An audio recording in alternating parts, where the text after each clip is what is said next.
نبا فاؤنڈیشن 5 سال سے لگاتار قرآنی و اسلامی علوم کی نشر و اشاعت میں مشغول ہے۔ گزشتہ 5 برسوں سے یہ فاؤنڈیشن مختلف قرآنی اور اسلامی سرگرمیوں میں مصروف ہے۔ 1.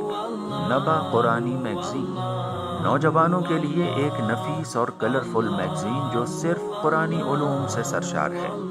قرآنی معلومات، قرآنی معمے، قرآنی شخصیات کا تعارف، قرآنی لطیفے اور قرآنی اشعار وغیرہ اس میگزین میں دیکھے جا سکتے ہیں۔ 2.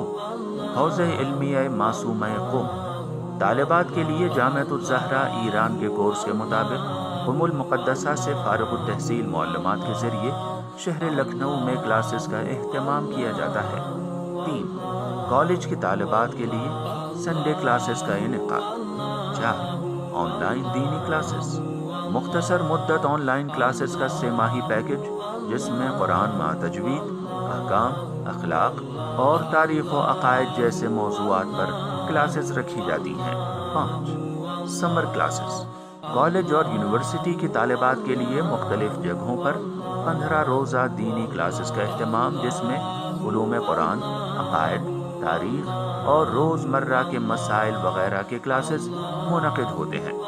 آپ بھی اس تعلیمی قافلے میں شریک ہو کر ادارے کا ساتھ دے سکتے ہیں۔ نبا فاؤنڈیشن، کربلا سرفراز گنج، لکھنؤ۔ السلام علیکم، میں شرین فاطمہ، میں پونے میں رہتی ہوں اور میں لیول 5 میں پڑھتی ہوں اور میں نے نبا فاؤنڈیشن کی کلاسز 2 سالوں سے جوائن کی ہوئی ہے اور میری دینی تعلیم میں کافی اضافہ ہوا ہے اور مجھے قرآن شریف بھی اچھے سے پڑھنا آ گیا ہے۔ ناظرین اکرام، السلام علیکم ورحمۃ اللہ وبرکاتہ۔ میں ہوں آپ کا میزبان زرغام اعظمی اور آپ سب کا بہت بہت استقبال اور خیر مقدم ہے حوزہ معصومہ قم نبا فاؤنڈیشن کی جانب سے منعقد کیے گئے نبا انٹرنیشنل کوئز کمپٹیشن کے دوسرے دور میں ہم آپ سب کا استقبال کرتے ہیں۔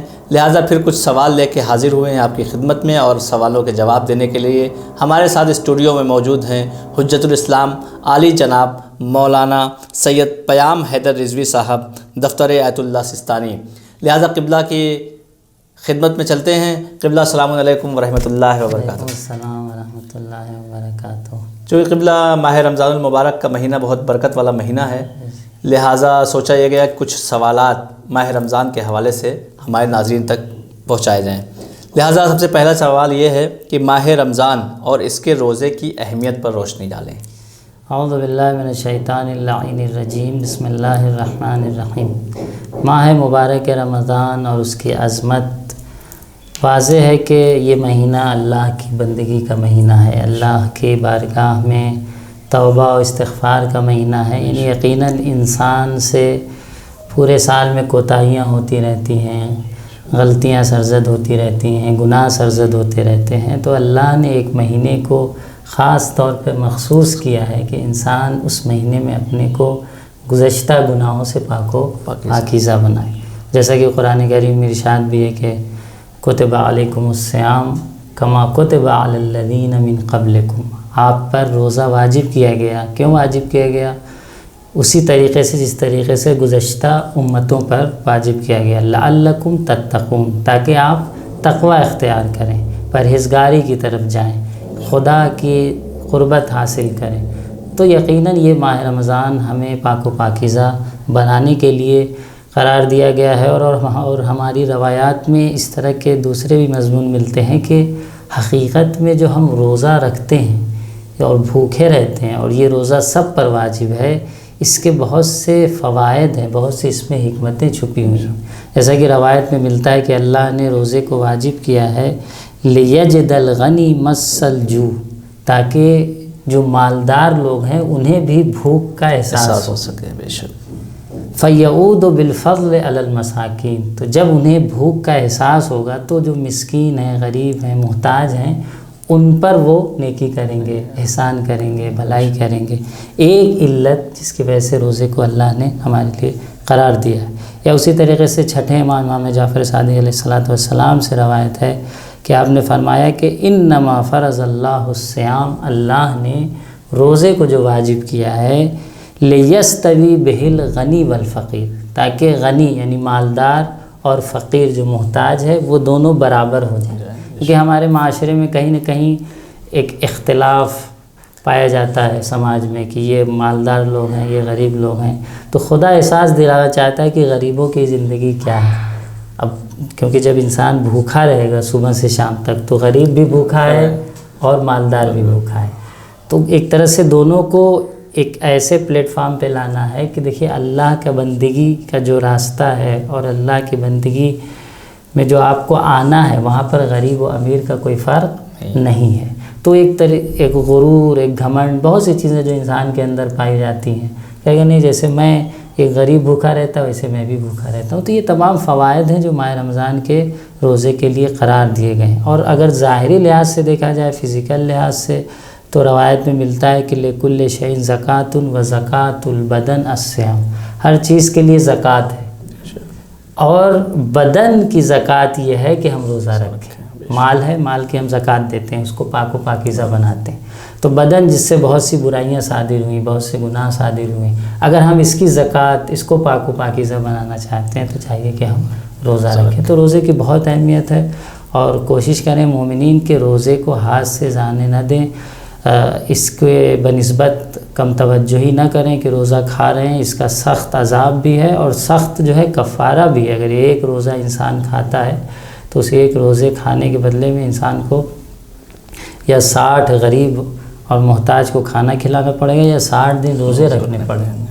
اور غلام آزاد کرنے کا بھی ایک آپشن ہے کہ جو آج کے زمانے میں موجود نہیں ہے. جزاک اللہ قبلہ. تو ہم بڑھتے اپنے اگلے سوال کی طرف. قبلہ کچھ ایسے بچے ہیں جو ابھی مطلب روزہ رکھنا چاہتے ہیں اور انہیں یہ نہیں پتہ کہ نیت کیسے کرنی ہے.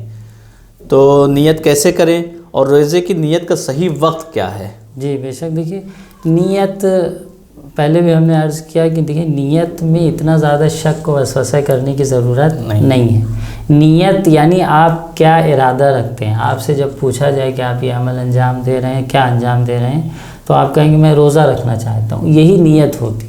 لیکن ایک توجہ تو ہونی چاہیے. تو نیت کا دیکھیے صحیح وقت ماہ رمضان میں اذان صبح سے پہلے، البتہ اذان معیار نہیں ہے. اذان سے مقصد اذان اس وقت ہوتی ہے جب طلوع فجر ہوتا ہے. ہمارے یہاں جو اذان نماز صبح کا وقت ہے وہ فجر صادق ہے.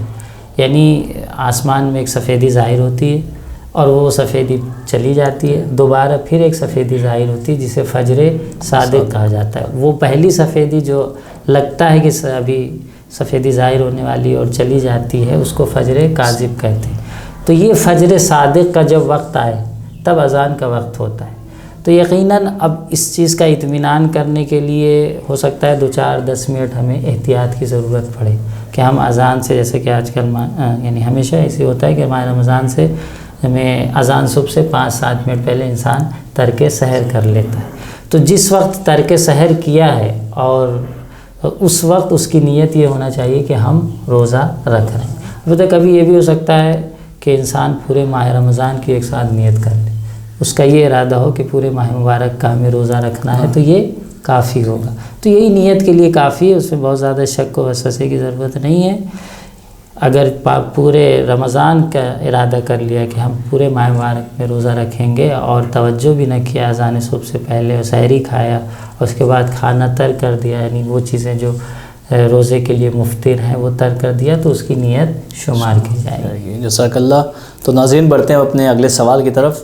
اور قبلہ سے اگلا سوال ہمارا یہ کہ جو بچی یا بچے ابھی بالغ ہوئے ہیں اور ان کے لیے روزہ رکھنا بہت ایک سخت مرحلہ ہو رہا ہے، تو ان کے لیے شریعت میں کیا حکم ہے؟ جی ہمارے بر صغیر میں، ایشیا میں خاص کر کے بر صغیر میں یہ دیکھا جاتا ہے کہ بچی 9 سال کی خاص کر کے ہو گئی ہے. لڑکوں پہ تو پھر بھی آسانی ہے کہ 15 سال، لیکن ابھی بچی 9 سال کی ہوئی ہے نا، ابھی بچپن ہی ہے سمجھ لیجیے، اب روزہ واجب ہو گیا. البتہ عرب کلچر میں اور بہت سے ایسی جگہوں پر 9 سال میں بچیاں بڑی ہو جاتی ہیں، لیکن ہمارے یہاں ایسا دیکھنے کو ملتا ہے کہ ابھی بچے کی مانند ہے، کمزور بھی ہے.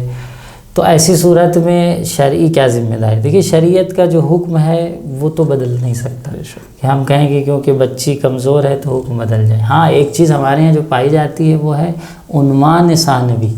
عنوان ثانوی کیا ہے؟ جیسے اگر کوئی بھی واجب کام یا کوئی بھی واجب کام کے انجام دینے سے آپ مشقت میں پڑتے ہیں، سخت مشقت میں پڑتے ہیں، ایسی مشقت جو معمولاً غیر قابل تحمل ہے، یعنی عرف کہتا نہیں بھئی یہ مشقت تو برداشت نہیں کی جا سکتی، تو ایسی صورت میں بعض واجب کام ہم سے ساقط ہو جاتا ہے۔ تو واجب تو ہے، اگر کوئی بچی اگر 10 بچیوں میں 2 بچی یا 1 بچی رکھ سکتی تو اس پہ واجب ہے، لیکن اگر کسی بچی کی یہ کنڈیشن ہو رہی ہے کہ روزہ رکھ رہی ہے تو بہت زیادہ اس کے اوپر پریشر آ رہا ہے اور بہت زیادہ نڈھال ہو جا رہی ہے، ایسی اگر سچویشن پائی جاتی ہے تو وہاں آئس ثانی کا یہ نظریہ ہے کہ جب اس کی ایسی کنڈیشن لگ رہی ہو کہ اب وہ اس کے لیے نقصان دہ ہو رہا ہے تو ضرورت کی مقدار اسے کھانے پینے کی چیزیں دے دیں، فراہم کر دیں، اور باقی دن میں وہ امساک کرے۔ البتہ یہ فتویٰ نہیں ہے، احتیاط واجب ہے، باقی دن میں وہ امساک کرے، بعد میں جب اس کے لیے ممکن ہو اس کی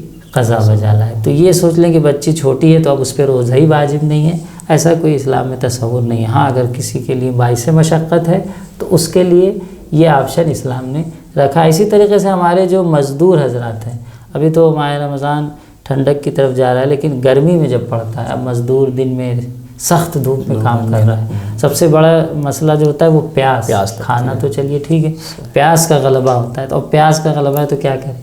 تو دیکھیے پیاس کا غلبہ تو وہاں بھی یہی حکم ہے کہ ضرورت کی مقدار پانی پی لے، بعد میں جب اس کے لیے ممکن ہو تو اس کی قضا بجا لائے۔ تو یہ اس کا حکم و شریعت کے حوالے سے اس کے احکام۔ جزاک اللہ۔ تو قبلہ اگلا سوال ہمارا ہے کہ جن لوگوں کے روزے قضا ہیں کیا مستحب روزے رکھ سکتے ہیں وہ، اور اسی طرح اجارے کا روزہ رکھنا کیسا ہے؟ ہاں دیکھیے، مستحب روزہ بہت اچھا سوال کیا ہے، کیونکہ بہت سے لوگ یہ پوچھتے ہیں کہ مولانا نماز تو پڑھ سکتے ہیں، اگر کسی کی واجب نماز قضا ہے تو مستحب نماز پڑھ سکتے ہیں۔ البتہ واجب کے ادا کرنے میں اتنی کوتاہی نہ کریں کہ یہ کہا جائے کہ واجب کے ادا کرنے میں تساہل و کاہلی سے کام لے رہا ہے اور واجب کے بنسبت لاپرواہی سے کام لے رہا ہے، ایسا نہیں ہونا چاہیے۔ لیکن اگر کسی پر واجب نماز قضا ہے تب بھی مستحب نماز پڑھ سکتا ہے۔ روزے کے بارے میں لیکن ایسا نہیں ہے۔ روزے کے بارے میں اگر کسی کا واجب روزہ قضا ہے تو وہ سوچ رہا ہے کہ 13 رجب کا یا 3 شعبان کا یا 15 شعبان کا ہم مستحب روزہ رکھ لیں تو وہ نہیں رکھ سکتا۔ اچھا، اس کا راستہ کیا؟ بہت سے لوگ ایسا کرتے ہیں کہ اسی تاریخوں میں قضا روزے کی نیت کر لیتے ہیں، اور خدا رحمت و کرم سے انشاءاللہ مستحب کا بھی ثواب عطا کرے گا اور واجب کا بھی ثواب عطا کرے گا۔ تو مستحب روزہ اگر کسی پر واجب روزہ ہے تو شرعاً صحیح نہیں ہے، وہ اسے قضا کی نیت سے بجا لائے، اور اگر مناسبتیں ہیں تو انشاءاللہ خدا سے توقع رکھیں کہ اس مستحب کا بھی اجر اسے مل جائے۔ بے شک، جزاک اللہ۔ تو ناظرین بڑھتے ہیں اپنے اگلے سوال کی طرف، اور قبلہ سے اب اگلا سوال ہے کہ بچے کی ولادت کے بعد 40 دن تک روزہ معاف ہے؟ ہاں، یہ بہت اچھا سوال ہے اور ہمارے سماج میں بہت ہی مبتلا بے سوال ہے کہ ایک عموماً خواتین میں ایک تصور پایا جاتا ہے اور ایک رسم بنی آئی ہے کہ بھائی 40 دن تک نماز روزہ معاف ہو جائے گا۔ تو کیا شریعت میں اس کا کوئی کنسیپٹ ہے کہ 40 دن روایت میں آیا ہو کہ نہیں 40 دن تک معاف ہے؟ تو دیکھیے، یہ شریعت میں ایسا کوئی تصور نہیں ہے۔ کچھ شریعت ایسی ہیں جو خواتین کی بنائے ہوئے احکام ہیں، شریعت میں ایسا کوئی تصور نہیں کہ 40 دن تک معاف ہے۔ ہاں، وہ جو حکم ہے شریعت میں کہ بچے کی ولادت کے بعد اس خاتون کو بلیڈنگ ہوتی ہے، خون آتا ہے، اس کو نفاس کہا جاتا ہے، خون نفاس کہا جاتا ہے۔ نفاس کا جو مقدار ہے وہی مقدار ہے جو اس کی پیریڈ کی مقدار ہوا کرتی تھی، یعنی اگر ایک خاتون کو 7 دن پیریڈ آتا ہے تو وہ 7 دن وہی خون نفاس سمجھے گی، صرف اتنے ہی دن اس کا نماز و روزہ معاف ہوگا جیسے پیریڈ میں معاف ہوتا ہے۔ 7 دن آتا ہے، کسی کو 5 دن ہے، کسی کو 8 دن ہے، تو وہ اپنے عادت کی مقدار کو نفاس شمار کرے گی، اور باقی کو استحاضہ کے بھی حکام ہیں۔ استحاضہ قلیلہ ہے، متوسطہ ہے، کثیرہ ہے۔ قلیلہ میں ہر نماز کے لیے غسل ہے، متوسطہ میں ہر روز ایک غسل ہے، قلیلہ میں ہر نماز کے لیے ایک وضو ہے، متوسطہ میں ہر روز ایک غسل ہے، اور کثیرہ میں ہر نماز کے لیے ایک غسل ہے۔ تو وہ تمام احکام ہیں۔ اب کہیں مولانا اگر اتنا کوئی غسل کرے گا تو اس کو تو دوسری پرابلمز ہو سکتی ہیں، تو دیکھیے وہ عناوین ثانوی ہو گئے۔ اگر دوسری پرابلم ہو سکتی ہے، غسل نہیں کر سکتی، تو نماز تو ساقط نہیں ہوگی، روزہ تو ساقط نہیں ہوگا۔ ٹھیک ہے، آپ غسل نہیں کر سکتے، آپ تیمم کر کے نماز بجا لائیے، نماز پڑھیے، تیمم کر کے روزے رکھیے، لیکن ساقط نہیں ہوگا، رکھنا ہے، ہاں رکھنا ہے آپ کو. یہ کوئی سوچے کہ اب کہیں کہ مولانا روزہ بھی نہیں رکھ سکتے، عورت کمزور ہو سکی، ٹھیک ہے روزہ نہیں رکھ سکتی اس حرج ہے، یا بچے کو دودھ دے رہی، لوگ نماز تو پڑھ سکتی ہیں. تو شریعت جتنا اجازت دیتی اتنا ہی ہم شریعت سے آگے جا کے کہیں کہ وہ 40 دن تک سکون سے آپ رہیے، تو ایسا کوئی تصور نہیں ہے. اگر کوئی ایسے نمازوں کو ترک کیا ہے یا اپنے روزوں کو ترک کیا ہے تو واجب ہے کہ اس کی قضا بھی بجا لائے. جزاک اللہ. ناظرین بڑھتے ہیں اگلے سوال کی طرف، اور قبلہ سے اگلا سوال یہ ہے کہ روزے میں خون ٹیسٹ کروانا کیسا ہے؟ کیا روزہ باطل ہو جائے گا خون ٹیسٹ کروانا؟ جی آج کے مختلف مسائل میں ہمارے معاشرے میں بہت سے لوگ دریافت کرتے ہیں کہ اگر کسی نے خون ٹیسٹ کروا لیا، خون نکلوا لیا یا انجیکشن لگوا لیا، یہ بھی پوچھتے ہیں لوگ کہ انجیکشن لگوا لیا. دیکھیے خون نکالنے سے روزہ باطل نہیں ہوگا، خون نکالنے سے یا خون چڑھوانے سے، خون چڑھواتے ہیں بعض لوگ، کیونکہ اسلام میں جو معیار ہے روزہ باطل ہونے کا وہ کھانا اور پینا ہے. ایسے انجیکشن لگواتے ہیں جو طاقت کے انجیکشن ہیں، تو بعض امور مکروہ ہیں، مثلا ایسا خون نکلوانا جس سے کمزوری کا باعث ہو، روایت میں ہے کہ مکروہ ہے، یعنی کاموں سے پرہیز کریں، لیکن روزہ باطل نہیں ہوگا. روزہ صرف کھانے پینے سے باطل ہوتا ہے، خون نکلوانے سے یا خون چڑھوانے سے یا انجیکشن لگوانے سے روزہ باطل نہیں ہوتا. لوگ ایک عمومی تصور رکھتے ہیں کہ ان کاموں سے شاید روزہ باطل ہو جائے، تو مبطلات روزہ جو ہماری روایات میں اور فقہاء نے بیان کیا ہے وہی ہیں جو کتابوں میں ذکر ہوا ہے. جزاک اللہ. تو ناظرین بڑھتے ہیں اپنے اگلے سوال کی طرف، اور یہ بھی ایک بہت امپورٹنٹ سوال ہے جو بہت اکثر پوچھے جاتے ہیں حضور، کہ استما کے مریض روزے میں انہیلر لے سکتے ہیں؟ جی آسم و استما کے جو مریض ہوتے ہیں، دیکھیے اس میں استما کے مریض کے لیے اصل میں روزہ کن چیزوں سے باطل ہوتا ہے؟ روزہ جو باطل ہوتا ہے وہ کھانے اور پینے سے، اور کچھ اور امور بھی ہیں جو مبطلات روزہ میں ہیں، لیکن کھانا پینا ایک ہے. تو اب تصور یہ آتا ہے کہ جب استما کے مریض انہیلر لے رہا ہے تو وہ دوا اس کے پھیپھڑے میں جا رہی ہے. تو اب آئستانی کا جو اس میں جواب وہ یہی ہے کہ اگر آپ کو ایسا لگتا ہے کہ دوا پھیپھڑے میں جا رہی ہے اور معدے میں نہیں جا رہی، کیونکہ کھانا پینا جو حرام ہے اور مبطل روزہ ہے وہ معدے، حلق اور معدے تک پہنچانا ہے.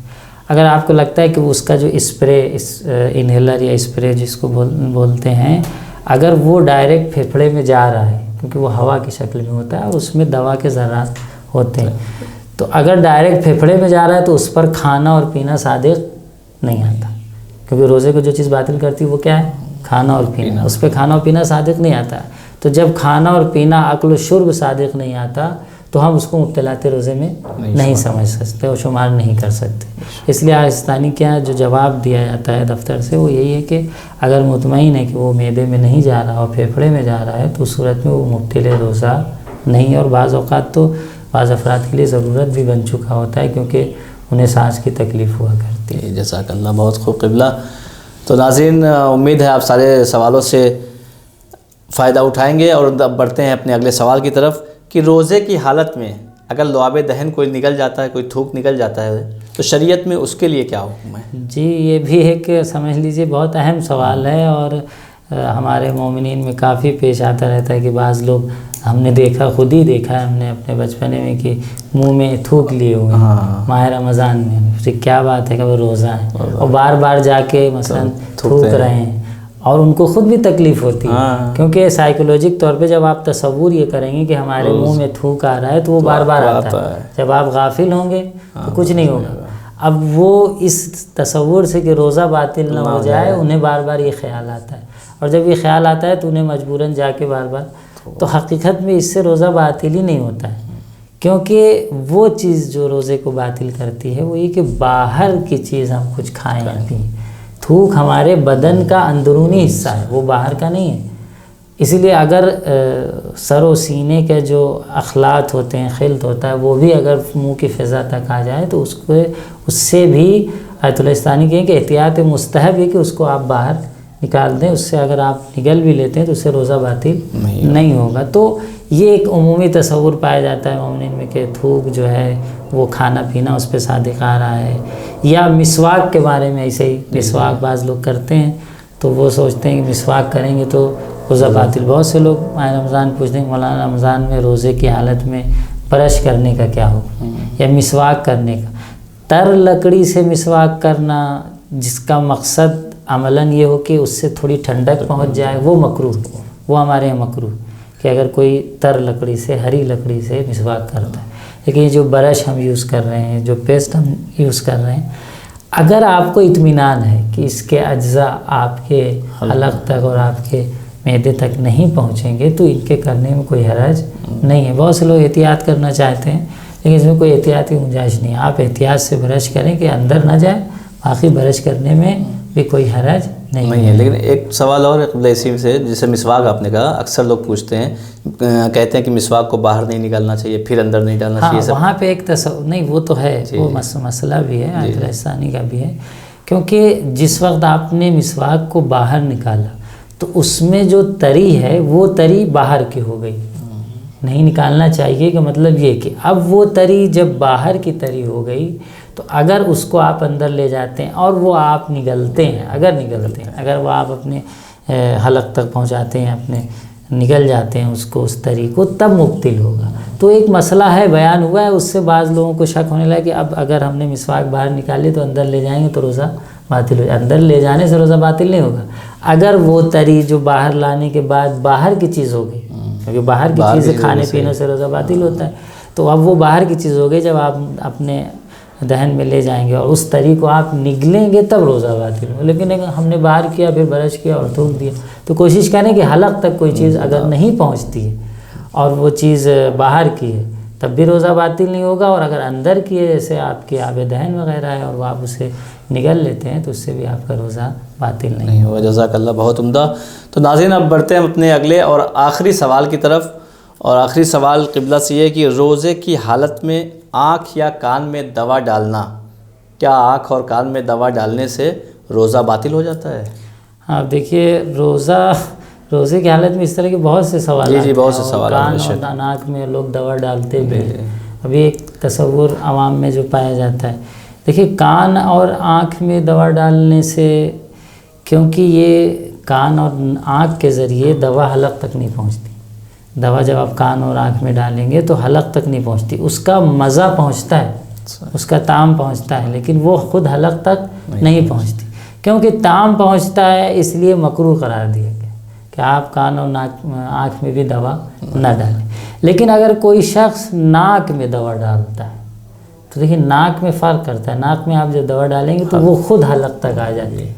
تو اسی لیے کہا ہے کہ ناک میں اگر آپ کو ایسا لگتا ہے کہ ناک میں ڈالیں گے دوا تو وہ حلق تک پہنچ جائے گی، تب تو آپ ناک میں نہیں ڈال سکتے، کیونکہ حلق میں جائے گی تو یعنی وہ کھانا صادقہ ہے، کھانا پینا حلق سے کوئی چیز۔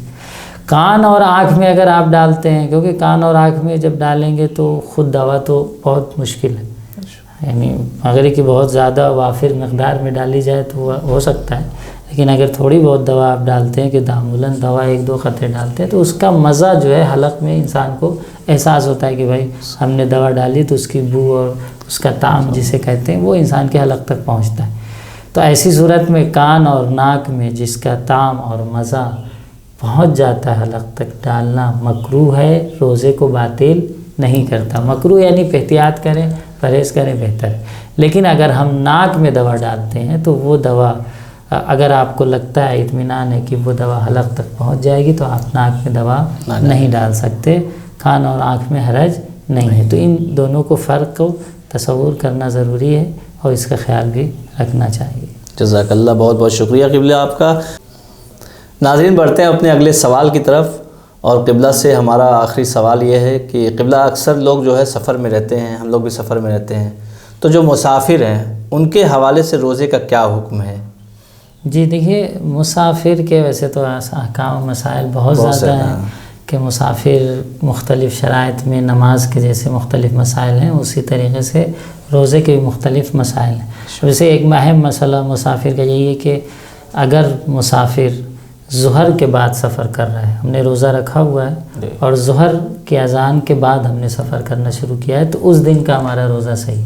اب بعض لوگ ایسا ہوتا ہے کہ کہتے ہیں مولانا ہمیں تو کل سفر کرنا ہے اس لیے ہم روزہ نہیں رکھیں گے، جبکہ انہیں سفر کب کرنا ہوتا ہے؟ غالباً یہ ہوتا ہے کہ نکلتے نکلتے اذان ظہر ہو جاتی ہے۔ اگر انہیں پتہ ہے کہ ہمیں اذان ظہر ہو جائے گی تو انہیں گھر پہ کھانا ان کے لیے جائز نہیں ہوگا. بہت سے لوگ کہتے ہیں ہمیں کل سفر کرنا ہے. اچھا یہاں پہ غلطی یہ بھی ہوتی ہے کہ جب ہمیں کل سفر کرنا ہے تو صبح سے ہی ناشتہ ہو رہا ہے اور پورا کھانا ہو رہا ہے.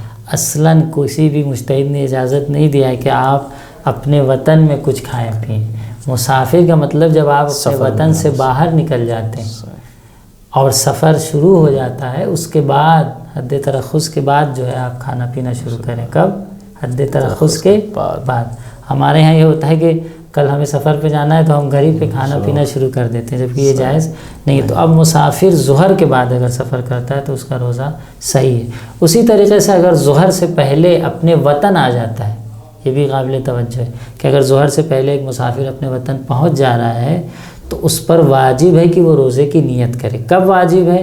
جب راستے میں کچھ نہ کھایا ہو. اگر راستے میں کچھ ایسی چیزیں جو روزے کو باطل کرتی ہیں انجام دے دیا، کھا لیا، پی لیا یا جو بھی امور ہیں، تب تو اس پہ اس دن کا روزہ ساقط ہے، کیونکہ وطن آیا تو وہ پہلے سے مفترات کو انجام دے چکا تھا. لیکن اگر مسافر وطن پہنچا اور سحر سے اس وقت تک اس نے کچھ نہیں کھایا تھا تو اب گھر آ کے وہ نہیں کھا سکتا. اس پر واجب ہے کہ وہ اپنے روزے کی نیت کرے اسی وقت اور روزے کو مکمل کرے. اور جو کلی طور پہ ہم بیان کریں احکام، تو جہاں جہاں پر بھی مسافر کی نماز قصر ہے، کیونکہ بہت سے مسافر ایسے ہیں کہ جن کی نماز قصر نہیں ہے. مثال کے طور پر آپ کہیں گئے اور وہاں جانے کے بعد آپ نے 10 دن کی قصد کر لی، تو اب جب آپ نے 10 دن کا قصد کر لیا تو آپ کی نماز پوری ہے. اب جب نماز پوری ہے تو روزہ بھی آپ کو رکھنا ہوگا. تو جہاں پر مسافر کی نماز پوری ہے، جو لوگ کثیر السفر ہیں، بہت سے پیش آتا ہے، بہت سے خطبہ ہیں، ذاکرین ہیں، یا بعض لوگوں کا بزنس یا کام ایسا ہے یا ڈرائیورنگ کرتے ہیں، تو اب یہ لوگ بہت زیادہ سفر کرتے ہیں. تو آیت اللہ سستانی کا یہ ہے کہ اگر مہینے میں 10 دن یا اس سے زیادہ سفر پہ ہیں، یا ایک مہینے میں 7 دن اور دوسرے مہینے میں 13 دن اس سے زیادہ سفر پہ ہیں، ایسا ہے، تب وہ شخص کثیر السفر شمار کیا جائے گا. یعنی وہ شخص بہت زیادہ سفر کرنے والوں میں اس کا شمار ہو جائے گا. اور جو شخص کثیر السفر ہے اس کا نماز بھی اس کی پوری ہے اور روزہ بھی اسے رکھنا پڑے گا. تو یہ جو گروہ ہیں جو ہم نے آپ کے سامنے پیش کیا کہ 10 دن کہیں قصد کر لیا، یا مثال کے طور پہ آپ کثیر السفر ہیں، تو کیونکہ ان کو نماز پوری پڑھنی اس لیے انہیں روزہ بھی رکھنا ہوگا. لیکن اگر یہ سچویشن نہیں ہے، آپ واقعاً مسافر ہیں اور سفر کر رہے ہیں اور آپ کی نماز بھی قصر ہے، تو آپ کو روزہ بھی رکھنا ہوگا. اب اسی حوالے سے بعض لوگ دریافت کرتے ہیں کہ مولانا یہ بتائیے کہ بہت سے ایسے لوگ ہیں جو کہیں دنیا میں ان کی ولادت ہوئی، ایک وطن میں، گاؤں میں یا ایسی جگہ پہ ولادت ہوئی اور کچھ سال وہاں رہے اور اس کے بعد وہاں سے ہجرت کر کے کسی دوسرے شہر میں چلے گئے. اب وہ لوگ وہاں جاتے ہیں تو اب ان کے روزے کا کیا حکم ہے، نماز کا کیا حکم ہے. یا بچیاں، لڑکیاں جو شادی ہونے کے بعد اپنے شوہر کے گھر چلی جاتی ہیں اور میکے کبھی کدار آنا ہوتا ہے، تو ایسے لوگوں کے نماز روزے کا اور روزے کا کیا حکم ہے کہ جب وہ وہاں جائیں تو روزہ رکھیں یا اپنے کو مسافر شمار کریں. یہ مبتلا بے مسائل ہیں جو مسافر کے حوالے سے دریافت کیے جاتے ہیں. تو دیکھیے یہاں پر بھی آیت اللہ سستانی کا یہی کہنا ہے کہ جو وطن آپ کا پہلے تھا، مادرزادی وطن جو ہمارا تھا، جہاں پہ ہم دنیا میں آئے یا ہمارے والدین رہتے تھے، دنیا میں نہ بھی آئے، آبائی وطن کہلا رہا ہے ہمارا اور وہاں پہ ہم پلے بڑھے. دیکھیں کیونکہ دو چیز ہے، ایک وطن ہے اور ایک حکم وطن ہے. وطن کسے کہتے ہیں؟ جب والدین کے ساتھ ہم بچپنے سے وہاں پلے بڑھے تو وہ ہمارا وطن کہلاتا ہے. اور ایک ہوتا ہے حکم وطن، کبھی ہم جوانی میں یا ایسے ہی کہیں ایجوکیشن پرپس سے چلے گئے اور وہاں کچھ سال تعلیم حاصل کرنے کے لیے یا کچھ کام کے سلسلے میں چلے گئے اور 2-4-10 سال وہاں رہ گئے، تو وہ کیا ہے؟ حکم وطن. مثال طور پہ ہمارے یہاں لوگ سعودی دبئی رہتے ہیں، 20-20 سال رہتے ہیں، 30-30 سال رہتے ہیں، لیکن کوئی نہیں کہتا کہ وہاں ہمارا وطن ہے. جہاں سے ہمارے آباء و اجداد سلسلہ جڑا ہوتا ہے وہاں ہمارا وطن کہلاتا ہے. تو وطن کا حکم الگ ہے، حکم وطن کا حکم الگ ہے. وطن کا حکم ختم ہونے میں وقت زیادہ لگتا ہے، حکم وطن ختم ہونے میں جلدی ختم ہو جاتا ہے. مثلا ہم قم میں تھے یا ہم کسی اور شہر میں رہ رہے تھے، مثال طور پہ سعودی دبئی رہ رہے تھے، ہم چھوڑ کے چلے آئے، ہم یہاں اپنا کام دھام شروع کر دیا، تو اب ہمارا حکم وطن وہاں بہت جلدی ختم ہو جائے گا. لیکن اپنا آبائی وطن ہم جاتے آتے رہتے ہیں. تو یہ ایک تصور ہے وطن کا. تو آیت اللہ سستانی کا جو یہاں پہ نظریہ ہے وہ یہ ہے کہ اگر آپ کو لگتا ہے کہ آپ اس وطن میں جا کر دوبارہ رہ سکیں گے اور دوبارہ جا کے رہیں گے، ایسا امکان پایا جاتا ہے، تب تو وہ آپ کا وطن کا حکم رکھتا ہے، اور آپ جب بھی جائیں گے وہاں کی نماز بھی آپ کی پوری ہے اور روزہ بھی آپ کو رکھنا ہوگا۔ لیکن اگر آپ کو ایسا تصور نہیں کہ نہیں بھائی اب تو دور دور تک والدین بھی آ گئے، ہم بھی آ گئے، اور وہاں اب کچھ بچا بھی نہیں ہے، اب کون وہاں جائے گا، یعنی جسے کہا جاتا ہے عملی طور پر ہم نے وطن سے اعراض کر لیا ہے، فقہی اصطلاح میں اسے کہا جاتا ہے وطن سے ہم نے اعراض کر لیا۔ تو جب اعراض صادق آتا ہے، یعنی وطن کو بالکل چھوڑ دیا حکم وطن وہاں ختم ہو گیا، تو اس صورت میں جب اعراض صادق آئے گا تب آپ کی نماز وہاں پہ پھر قصر ہو جائے گی اور روزہ بھی قصر ہو جائے گا۔ تو ایسی صورت میں جو لوگ آتے جاتے رہتے ہیں ان کا کیا حکم ہے؟ یہ جو بچیاں میکے آتی ہیں تو ان کا کہنا ہے کہ جب آپ کو ایسا نہیں لگتا کہ آپ وہاں آ کے دوبارہ رہیں گے تو سال میں 90 دن اگر آپ وہاں جاتے ہیں اور 4 سال یا اس سے زیادہ کے لیے آپ کا ارادہ ہے کہ سال میں 90 دن آنا جانا رہتا ہے، تب تو وہ آپ کے وطن کے حکم میں باقی رہے گا، وگرنہ حکم وطن سے وہ خارج ہو جائے گا اور آپ کو وہاں پر نماز بھی قصر ہو جائے گی، روزہ بھی قصر ہو جائے گا، مگر یہ کہ آپ 10 دن کا قصد کریں کہ وہ تو ہر جگہ کے لیے ہے کہ آپ 10 دن کا قصد اگر کرتے ہیں تو آپ کی نماز بھی پوری ہے اور روزہ بھی پورا ہے، روزہ رکھنا ہے۔ تو ناظرین آج ہمارا وقت یہیں پہ تمام ہوتا ہے، انشاءاللہ پھر ملاقات ہوگی نیکسٹ ایپیسوڈ میں، تب تک کے لیے ہمیں اجازت دیجیے، خدا حافظ، السلام علیکم ورحمۃ اللہ وبرکاتہ۔ بسم اللہ الرحمن الرحیم۔ محترم ناظرین السلام علیکم ورحمۃ اللہ۔ نوا فاؤنڈیشن کی جانب سے بہترین دینی تعلیم کا سلسلہ Masooma Qom face to face international online classes کے ذریعہ پوری دنیا میں جاری و ساری ہے۔